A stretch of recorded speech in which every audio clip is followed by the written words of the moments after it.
Welcome back to the Femme Portfolio podcast, where we talk all things work, wealth, and wellness. I'm your host, Rachel Hirsch, and today we have the incredible honor of having Sam Coxe, founder of Flaus, on. Sam, it's so good to have you.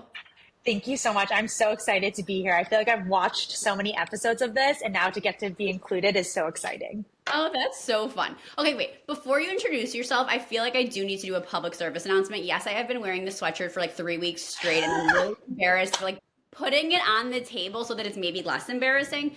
Okay, now, Sam, will you tell us all about yourself?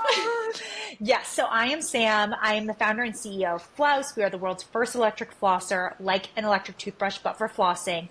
I am from San Clemente, California, went straight through to USC, and then or I went to USC for undergrad, went straight through to NYU Law, got my JD, came back to LA, practiced mergers and acquisitions at a massive law firm called Skadden. And while I was at Skadden, I came up with the idea for Flaus after a very painful, embarrassing, and expensive dentist visit where I left with over 10 cavities. It was so shocking and horrific. I couldn't believe it. And I like to think that I'm someone that really takes care of myself. And that's when I realized after this dental visit that I really need to get serious about flossing. And so I came home and I thought, I hate flossing. I know how incredibly important it is to do. I love using my electric toothbrush. Why don't I just go buy an electric flosser? It could do it for me. And at that moment in time, I was shocked to discover nothing like this existed. When you looked up electric flosser, it was only a water flosser and an air flosser. And so over the course of the year and the following year and a half, I started developing the product, doing survey monkeys, getting customer data and validation. And now I'm officially in market, and it's just been an incredible journey. Can we talk about the fact that you were working like crazy full-time lawyer hours and also just casually running consumer interest? Like what was the thought process there of let me have a full-time job and also I'm obsessed with dentists right now? Like Yes. So the thought process with that is that being a lawyer, I will say I'm a bit more risk averse than I think maybe other founders are. And I wanted to make sure that before I even invested any of my own money in this, before I left the years of time, effort, money I had put in to pursue this path, that this was an idea worth pursuing. So while I was still at Skadden, I was running customer surveys. I did my own email landing page. I was doing as much as I could to validate that this was a real problem. This was a real solution that people would want. And so that gave me a lot more confidence that I knew that when I was ready to leave, I was going to be jumping into something that actually had legs. And again, that's just being a bit more risk averse, but I'm so happy I did that because those signals I received in the earliest days, that data I still rely on. It has been nothing but also validated time and time again through our Indiegogo campaign, through us marketing on Meta and Google. Everything's just been further validated. And working on this while I was still at Skadden was really, really challenging. I remember when I left, the partners were like, how on earth did you have time to do both of these? And I think it comes down to when you find something that you're so excited and passionate about, it doesn't feel like work. And to me, it felt like the light at the end of the tunnel. I was so unhappy being a lawyer. I'm such a true creative. And to have this idea just fall right into my lap, and then again, all of these just green lights and signals, it was like intoxicating and exciting. And the more I worked on it, the more I built up the courage to leave. And I'm happy I stayed at Skadden for as long as I did, because when I left Flaus or left Skadden, I ended up living off of my savings for a year and a half. So I wouldn't have been able to do that if I just would have just left Skadden right away. for sure. It's funny Yeah. that you say that you are, funny is maybe the wrong word, but risk averse, because I do see it in a way that I really value. And quite frankly, I think investors in general value right now, the way that you approach the company. You are, Yes. I wouldn't say risk averse, you're just Yeah. conservative, really Yes. intelligent with how you deploy capital. And Yes. as one of your investors, I really value Yeah. it. Well, it's so important. And it's funny, I was talking to someone else and they were like, how did you know that you wanted, like, how did you realize that being first order profitable was so important? And I think you're right. I think risk averse is the wrong word. I think it's being conservative. And also, when I think back to it, it was like there was no other choice. I mean, this is just the way to build a sustainable business, is that But it you have wasn't enough. when you started. It wasn't like that when I started, which was so strange, and I didn't really understand. But again, just coming from my legal background, it was more like, okay, objectively, this is what makes sense. Like you have to have a business that makes sense, and especially because I was putting my own money initially into it. I invested over $80,000, and then lived off $180,000. Again, this is, think about it. Like when you're at Skadden for that long, I was there for 4 years. Most people were putting down payments on homes at this point. I was putting a down payment into this huge bet with Flaus. And I wanted to make sure, again, that like this was going to be successful. So not only was I collecting all this customer data that this problem exists, this is a clear solution, people would buy it, but I also wanted to understand that, okay, I'm also not going to have to be reliant on fundraising over and over again. We love a puppy in the background. He's a 6-month-old Bernedoodle puppy.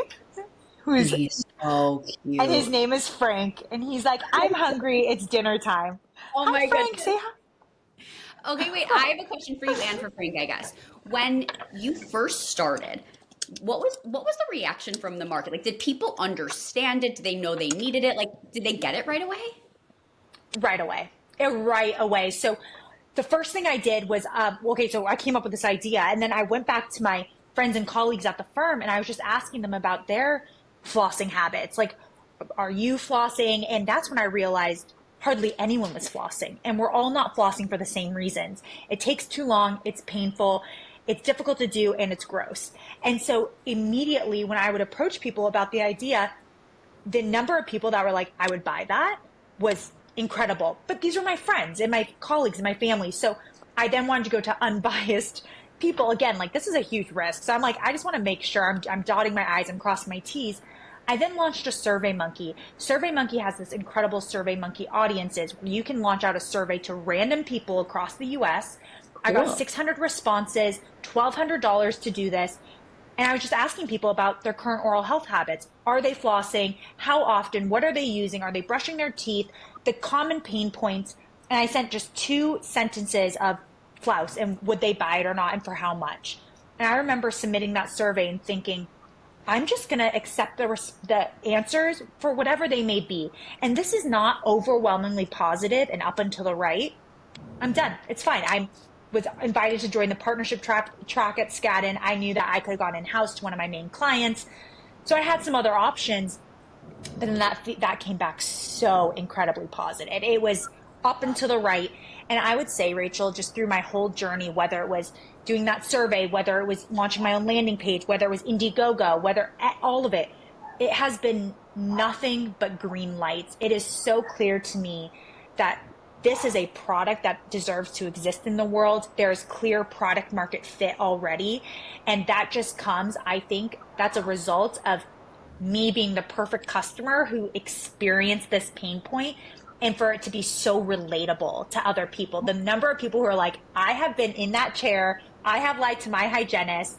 It's just like, we've all done it. And so really tapping into that, it's just been amazing. Well, and that's such an interesting point because you have built a beautifully branded, sustainable product in a category that most people ignore, but you've really created a community. So what has been key to creating connection and loyalty with your customers? Great question. So one of them I would say is being, I think a lot of people, especially a lot of brands, try to create this idealized version of people. Like you do want to be an aspirational brand, but you also have to be really real. The fact is only 30% of Americans floss daily. So the overwhelming majority of Americans don't floss. And I think being more honest and authentic and transparent about that allows people to feel like there's a safe space and like, oh, there's someone that understands me. And then one of the other core elements is me getting on the phone with customers. It is so, or even just reaching out via email or even DM, just to give these customers that respect and acknowledgement that their opinion matters. They are heard. It's amazing that they are prepared to become flag bearers for that brand and ready to go out and tell the world about it. And so I would say that has been another major element that's led to community. I love it. The anecdote I have to share is how obsessed my family is with Flaus. I think I've mentioned it to you, but I don't think you really understand the depth. No. It was like, I wanted all of them to try it, and they were like, sure, we want to support you, Rach, like no big deal. The addiction that has come out of it, I don't care what conversation, where in the world my family is. Every single time we're on a phone or having a group chat, there is a mention of Flaus. It is a severe obsession. They are your number one ambassadors, but I think that that is just speaks to exactly what you're saying. That as soon as someone gets it in their hands, they're like, "Oh, this is valuable. This is helpful. This is making me better." It's making me better, take care of myself. And I think there's more and more data coming out, which is one of the things I love about your fund and like your investment thesis is like the connection to just like beauty and wellness to your overall health. And there's so much research coming out connecting your oral health to your mental health, to your heart health, to your gut health. I mean, obviously, this is just all one unit, but this is like the entry point to Yeah. so much stuff. And I'm so happy that there's more emphasis coming to it, more education. Um, and something that's interesting that I first found this in my SurveyMonkey data. And again, this is just highlighting the importance of really understanding your customer. And that's just purely based on talking to them and analyzing the data is I started Flaus as a non-flosser, thinking I'm going to help other non-flossers start flossing. What I found in my initial SurveyMonkey data was that our most excited potential customer was the avid flosser. It was a person that was already doing it, but they want a quicker, better, easier way to do it. And there are people out there, it sounds like your family, that are like twice, three times a day flossers. And so Yeah. tapping into that customer is really spurred off the advocacy because these people are obsessed with flossing. And now that they have another tool that they feel like they can utilize, they love to share it with friends. And a lot of people have someone in their friend group or a significant other that's obsessed with flossing. And it's about tapping into those people because on the other hand, going after the never flossers, there's a huge education component and behavior change component, which can be really difficult and really expensive. It's funny though that you bring up the new data coming out because I actually want to dig into that a little bit more if you're open to it. Yeah, I of want to course. go into like why flossing matters so much, how often we should be flossing, for how long. Can you dig into some of this for us? Definitely, definitely. So there's been a lot of data coming out showing that when you don't floss, it leads to plaque and tartar buildup, which then can lead to gum disease. So once gum disease happens, there's bacteria that's all throughout the oral microbiome, and obviously it can then go into the plaque, can go into your brain, it can go into your heart, it can go into all over. And there have been a lot of studies coming out actually showing the connection between Alzheimer's and dementia to gum disease. Yeah. That same bacteria and plaque that is in your mouth can then go up into the brain and cause dementia and Alzheimer's, which is so fascinating. There's even research showing that when you have gum disease, obviously there's bacteria in your mouth. If that then spreads outside the mouth, so let's say like you're flossing with your fingers, you then take it out and you just brush your cheek, boom, acne right there. And so like now it's like connected to your skin health. And essentially the oral microbiome is all throughout the mouth, that bacteria in that one moment in time. That being said, I'll caveat that saying if you actually have severe periodontal disease, it's typically limited to one area in the mouth, but most people just have bacteria all over. And so that's why it's really important, especially with Flaus, that you aren't using the head over and over and over again, because the oral microbiome changes from morning to night, from day to day. That being said, you can use the same piece of floss throughout one flossing session because, again, the bacteria is already throughout the mouth as long as you're rinsing underwater or in mouthwash. And the reason I tapped into that, being a non-dental professional going into the dental field, was why are we told to use 18 inches of floss each time, but we're using the same toothbrush bristles for 3 to 6 months at a time? There is no clinical evidence on this. There's no studies, nothing. It's purely something that's been passed down throughout the just dental education, which I believe is a symptom of hashtag big floss, trying to just cram, all these rolls of floss. And a lot of people who are sustainably minded, you'll realize that when you have tiny, teeny pieces of items like floss string or floss picks, your local recycling or just waste management facilities cannot properly process them because they're so small, they slip through the processing and the sorting, and they'll end up in our oceans and sea animals. So floss in general is incredibly wasteful, incredibly damaging to the environment.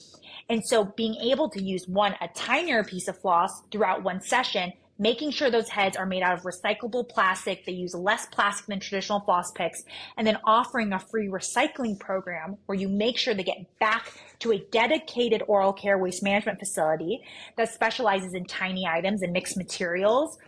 That has been something that's like so incredibly important to us. And yeah, and then also back to your question. So you should be flossing at least once a day. At least once a day, and the correct order. It doesn't matter if you do it morning or night. Whatever you feel like that's your time to do it. Morning or night is fine, at least once a day. Okay, so first it goes floss. A lot of people debate this, but it's first you floss your teeth. And the reason you're doing that is because it's disrupting the biofilm, right? And getting debris out. Then you're going to use mouthwash. You do mouthwash second. A lot of people think it's third. You do the mouthwash second. Then, so it helps rinse it out. Then you're going to go in with your toothbrush and toothpaste. That's your third step. So that's just kind of cleaning out whatever's left. The reason you do mouthwash before your toothpaste is because typically the alcohol and the stuff that's in a mouthwash will basically like cancel out all of the mineral-rich materials that's in toothpaste. And you want that to sit there. You don't want to immediately rinse that out. You want that to sit on your teeth for at least 30 minutes. Yeah, so it's floss, rinse, brush. I've already learned so much. Yeah, I've learned it too. And again, it's just like getting out there, talking to dental professionals, and just being just, I think, intellectually curious about like, and being an outsider in the field allows me to ask these questions of like, why is this the way it is? Versus I think people who are within the field, you're kind of like, this is the status quo. This is just, it is. What has been the reception, since you are some sort of an outsider, when you attend these dental conferences, or what is the reception to you? Great question. So, I will say when we first started doing the dental conferences, I was so nervous. I remember the first one, we just had it was the 1-year anniversary at our first dental conference like last month. And I was so nervous because I was like, I had seen what these dental conferences were like. And I'm sure you can imagine it's kind of bleak. It's a little bleak. The vibe is not vibing too hard. At some of them it is. I will say they all have like free wine and drinks, which is pretty funny and fun. But the vibe is very traditional, I'd say, and boring. And Flaus is anything but. Flaus is bright, it's fun, it's bold, it's this bright green. We have disco balls everywhere and checkers. And I was so nervous going into it thinking like, are people going to think we're unprofessional? Like I was so nervous. The immediate feedback we got was so overwhelmingly positive. These mostly women who are the dental hygienists, dental assistants, a lot of dentists as well are women. They were like, thank God. Thank God, one, for this technology, because none of our patients floss. So none of their patients floss. They all know that. But two, they're like, to have something that's fun and cool and modern. They're like, they were like starving for this, and we like quenched their thirst by just having a cool, amazing brand. And now, so let's say our first year of doing these conferences, we were like, oh, have you heard of an electric flosser? And they were like, no, what is it?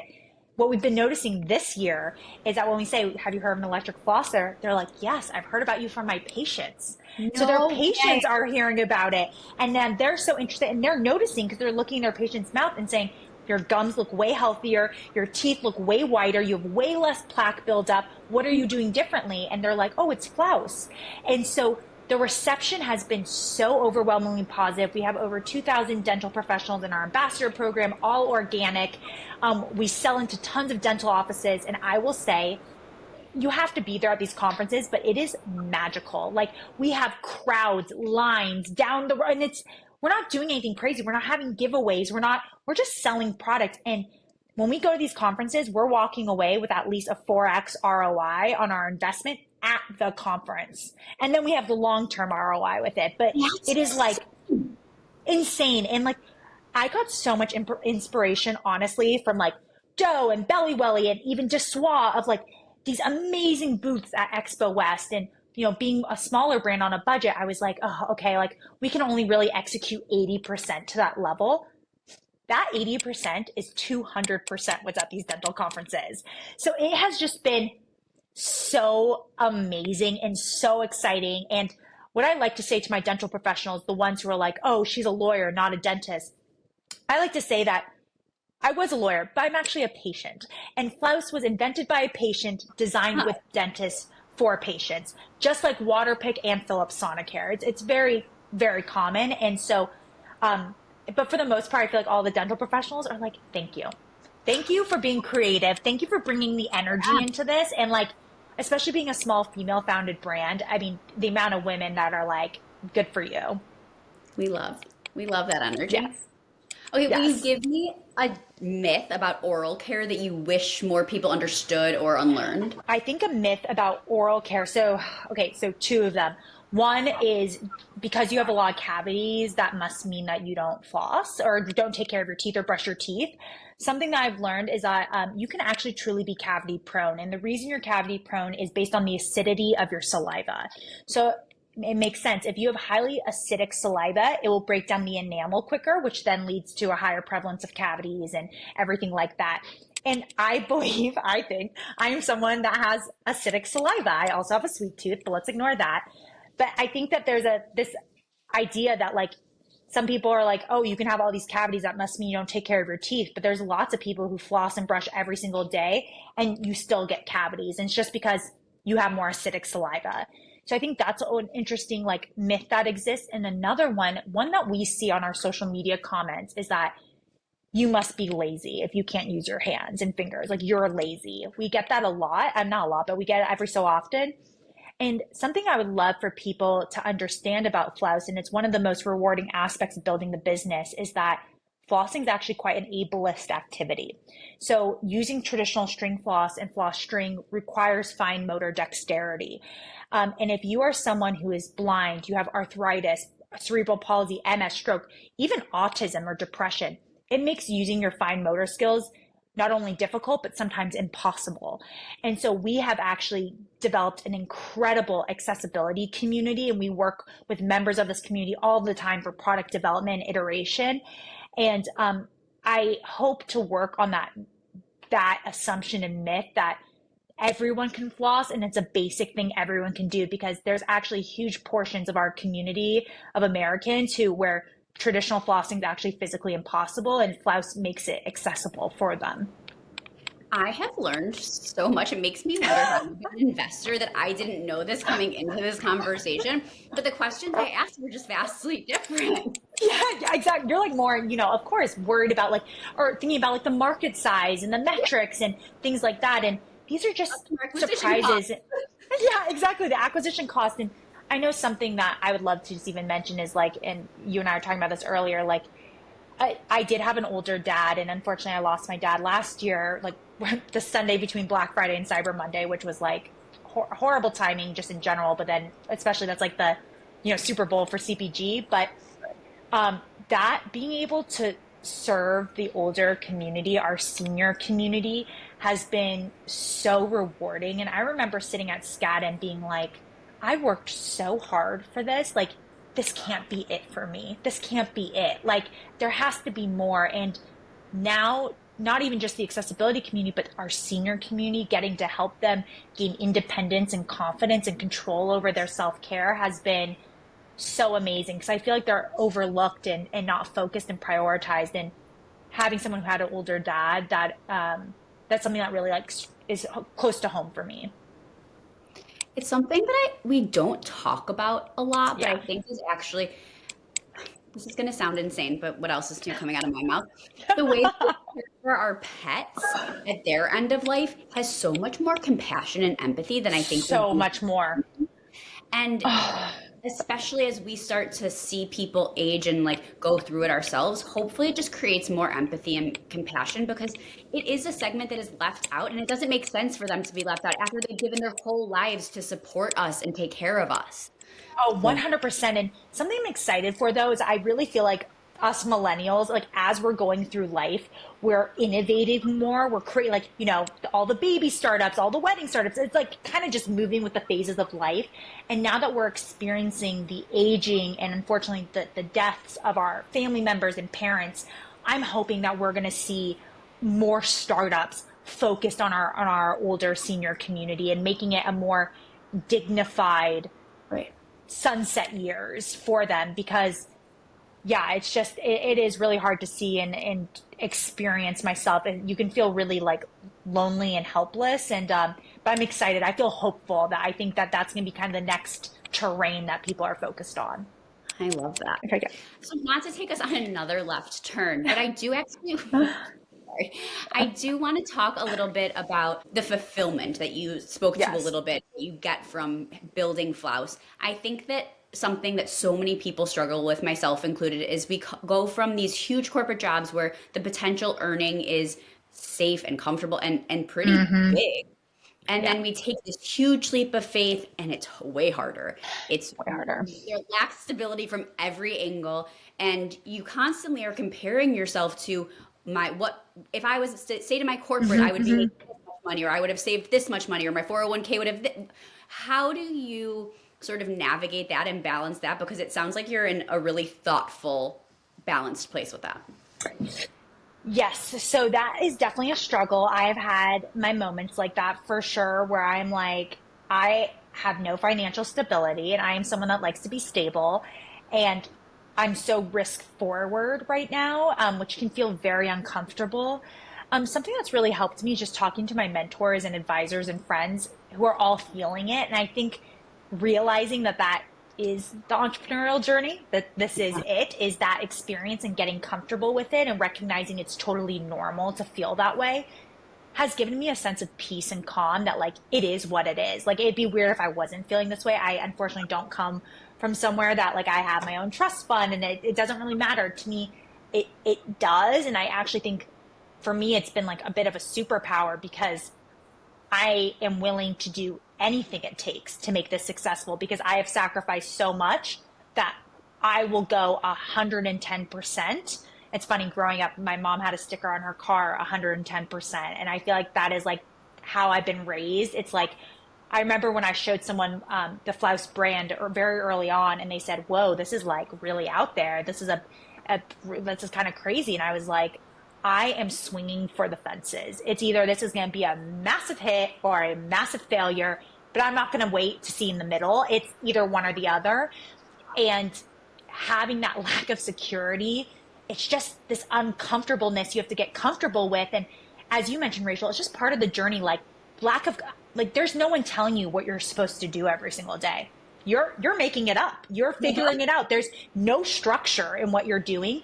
And then also getting comfortable that you have no idea what you're doing. And so you're sitting here just having to figure it all out all the time. And I think the lack of financial security is one aspect of it, but the uncomfortableness is like the whole thing. And one thing that really helped me actually leave Skadden because I was so scared, and it makes sense. So from an evolutionary standpoint, your mind wants to keep you in your comfort zone, right? Because comfort zone is safety, of course. And I think from an evolutionary standpoint, we've learned over time that like, as you want to stay safe because staying safe means being alive. But then I actually heard from this amazing podcast that I was using to get myself ready to leave, as well as one of my coaches, is that greatness and growth is the only thing on the other side of your comfort zone. And the more you stay in that comfort zone, the more you hinder that growth and that greatness. And so getting comfortable with the uncomfortable is critical to reaching your goals in your highest version of yourself. I love that. Yeah. When I first was on Wall Street and I was getting more into private investing, one of the people I respect the most to this day as a private investor or like a private market investor said that when he's investing in founders, he always looks for someone that has a little bit of a chip on their shoulder. Yep. Mm-hmm. It took me a minute to really understand why. And honestly, I took it sort of personally, how self-involved am I? I was like, well, I don't think I have a chip on my shoulder. Does that mean he wouldn't back me? But now, after going through the entrepreneurial journey in a very different way, but similar way, Yes. I 100% have a chip on my shoulder, and I get exactly what he meant. And I would back someone with a chip on their shoulder every damn time because we are swinging so hard and we are not willing to give up, and we'll do whatever it takes. Whatever. I was just made a big hiring decision, and I was between these two candidates, and both amazing. But the one I ended up going with was the one who had a chip on his shoulder, and he was like, "I feel like I have something to prove," and I was like, "That is the energy I need. Is that this is someone who's going to do whatever it takes." They're waking up and they're thinking about Flaus. Like this isn't just a job. This is this person feels like emotionally, internally invested to prove themselves. And yeah, that exactly going to that. And I haven't really met too many people like that, but as soon as I saw him, I was like, yes, that's it. Chip on the shoulder. Okay, we're gonna go rogue again with just like Love. personal questions. I wanted to make sure that we hit all of the flousing or flossing. They're Yes. synonyms at this point. Data, because especially I keep Yes. reading more and more about mental health, but I want It's more about. crazy. Okay. So, if Flaus had a signature scent, what would it be? Oh my gosh, if Flaus had a signature scent. Okay, Flaus is me. So it's hard because we're so intertwined. I am Flaus, Flaus is me.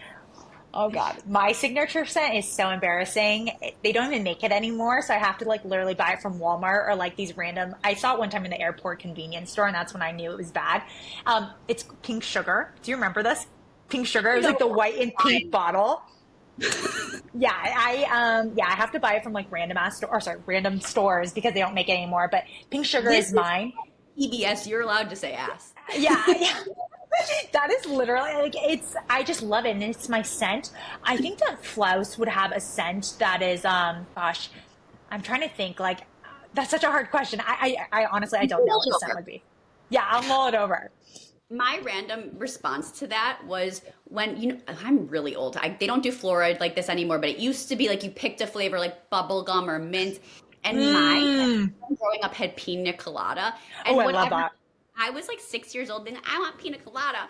And I would only get that. And he used to say, like, we would save it for you because they stopped making it. I was surely getting like expired, whatever. Anyway, what is your favorite podcast or book lately? Oh gosh, okay. Let Them by Mel Robbins. I feel like everyone's into that right now, but I've been loving that because so much of the journey is so out of your control. Even this tariff situation.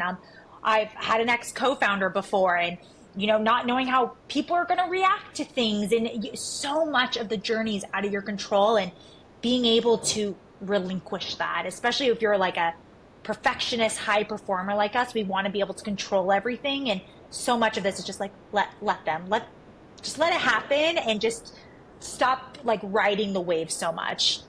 Yeah, aspirational for me. Yeah, same, Dream no, same. I'm still brand, working on it. dream brand you'd love to collab with. Oh, Glossier. Glossier, I would love to collaborate with them. First of all, I've been nothing but inspired by Glossier since the beginning of my journey. I'm a huge Glossier fan. The pink color we came out with is actually very close to the Glossier pink. And my vision for Flaus is to create the oral beauty space. Right now, pretty much all oral care items are very clinical, very sterile, traditional blue and white.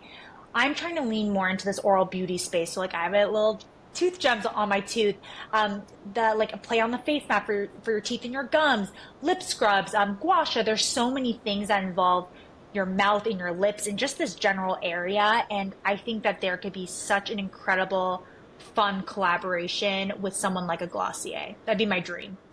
I love that. Remind Yes. me after we finish filming. I have an idea. Perfect. Everyone's gonna be like, "What is it?" I can't wait for everyone to find out Yes, what yes. it must be. What is your biggest hope for how Flaus can impact the way people care for themselves? My biggest hope is that we're going to see, I hope we can go from only 30% of Americans flossing daily to at least 50 to 60%. Like, let's jack up, double those numbers.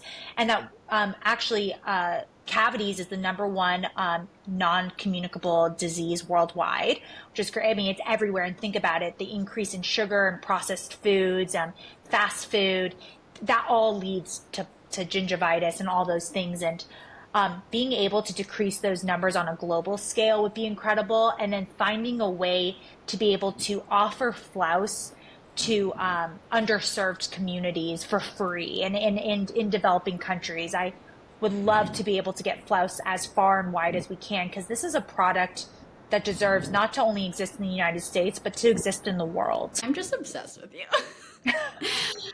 Okay, but last, like, proper question. How do you define success in this season of life and business? It's like a big one. That's a big one, and I'm just going to be really honest. I'm going to be I know this is kind of a faux pas to, I guess, admit, even though I think most founders think this. I want to continue. I want to build Flaus to be I want Flaus to be the name for electric flossers. When people think of electric flossers, they think of Flaus. That would be success for me.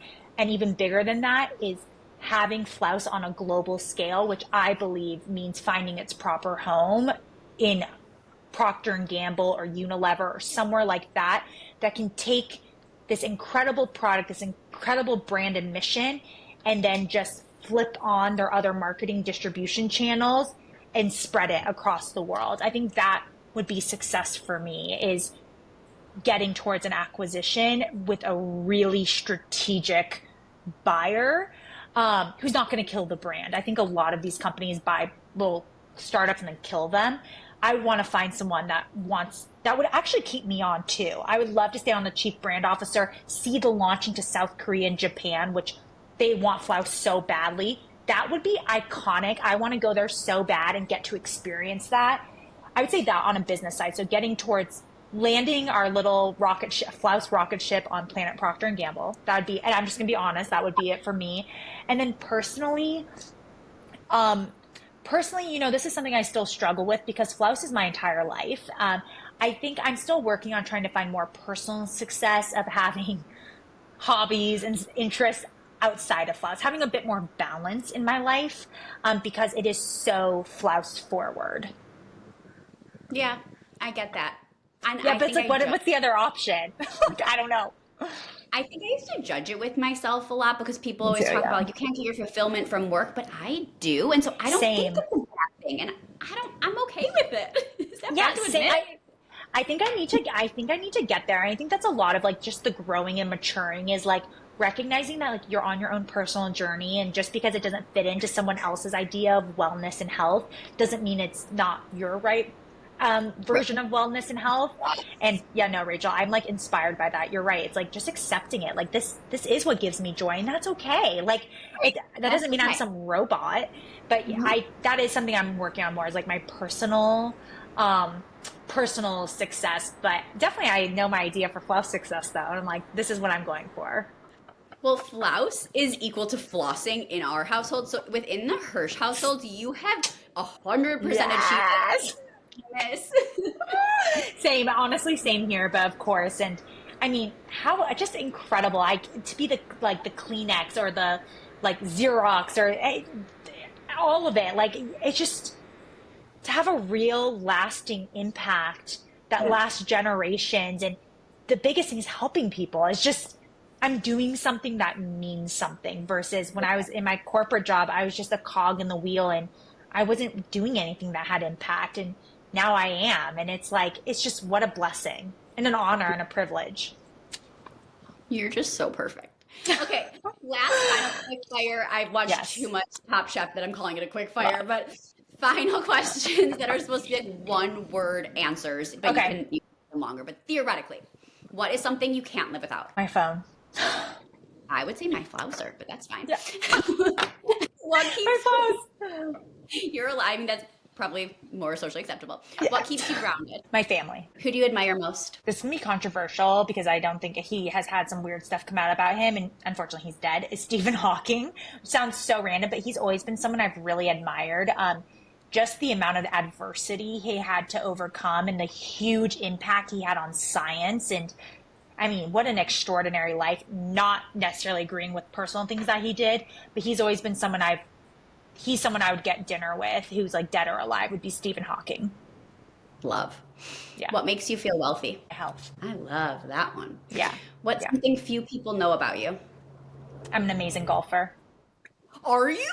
Yeah, I'm an incredible golfer. Yeah, I grew up playing really competitive golf, got recruited like D1 to play, didn't end up playing because I went to USC and they have an incredible golf team, but very good golfer. Mm-hmm.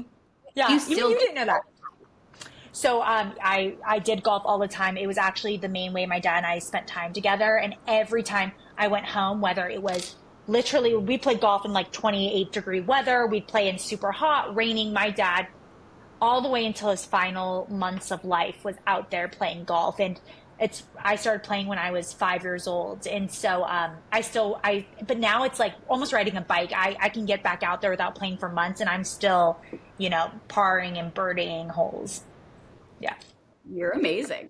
My sister is like incredible. She's a soccer player, but my sister is 6 feet tall with super long arms. This girl can drive the ball like 300, 310 yards. She is like a beast. I'm really good in the short game. So that's really that's where it all is in the short game. So like the chipping, the putting, the approach shots, that's where I thrived. And that was based off just practice, years and years of practice. I would chip it to my dad and he have to catch the balls.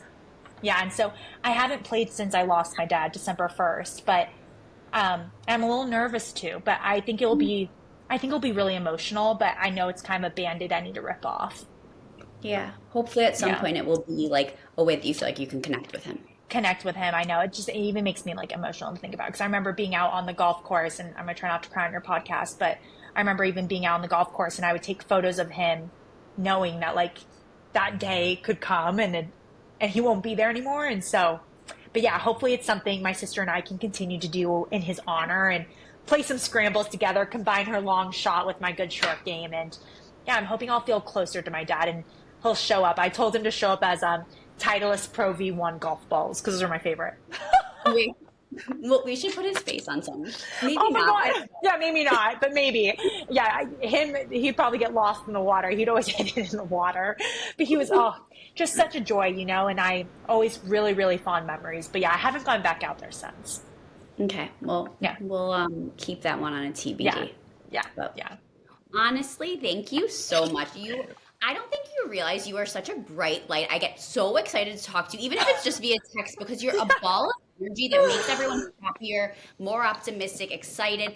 And you think about it as more than just a business. It is doing good. And that tells us so much about your heart and who you are. So thank you for being here and come to LA soon, please. Yes. Oh, thank you so much for having me. And again, I just want to reiterate your support and guidance and mentorship and everything like through my journey has just been so, so helpful. And I couldn't have done this without you. And that means those kind words mean so much, but I could shoot them right back at you. And yeah, I'm happy we have each other through this crazy journey. Me too, friend. Me too. Thank you all so much for tuning in, and we will see you next week. Yes. Bye.